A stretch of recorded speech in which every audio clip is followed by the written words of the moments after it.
We have first what we call radical inclusion.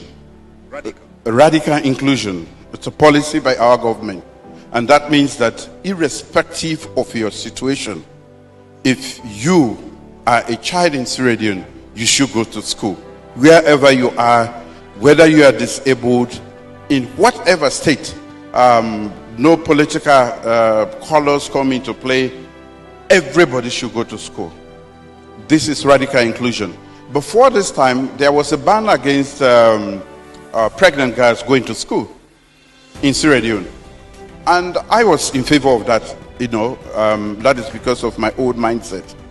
But when I realized that it is secondary victimization of these little kids who become pregnant going to school in their formative years, and then you take them out of school and punish them, and they become a liability to themselves, their community, and so on and so forth.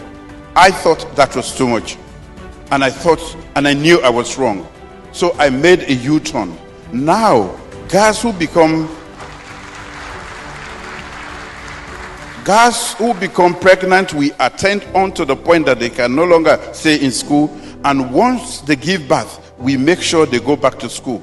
And interestingly, they have been performing extremely well because they realize they have made the mistakes. And most times, the mistakes are done with adults, people who are supposed to know better.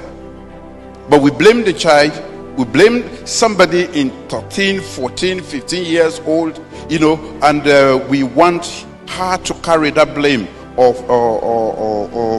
sin for the rest of our life. I think that is not. So one of the things we have done is to make sure that whether you are in the village, you can access education. And we are building the necessary digital infrastructure. We have trained more teachers for quality, and also to make sure that they can go as fast as they can to be able to give the quality of education. Because what we have to do in Africa also is not just education. It must be fit for purpose education. Education that we meet the needs of the future, a digital economy. That is what we are entering. So the things we have done as when we were in school, which we are forcing our children to do, are no longer good for them. So we must look at the future and make sure that our children are acquiring the skills that will make them relevant for the future, not what we did. And that is what most of us as parents do. I did law, I want you to do law. I did medicine, you have to do medicine. No. I think you have to discuss with them. And what have we done? The youth who are going out, 33% of my cabinet are young people. When I say young people, they are youth. 33% of them are also women. I've also passed an act which is we call the Giwi Act, which makes sure that 30% of all parliamentarians must be women.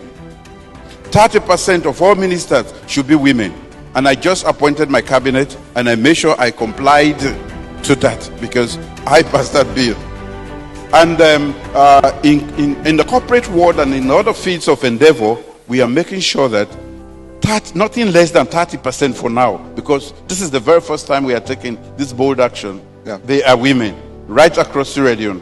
That is the beginning of making sure that the women feel part of us and they can contribute. After all, their population, they are more than 50% of our population. 100%. So it's like trying to do boxing with one hand behind you.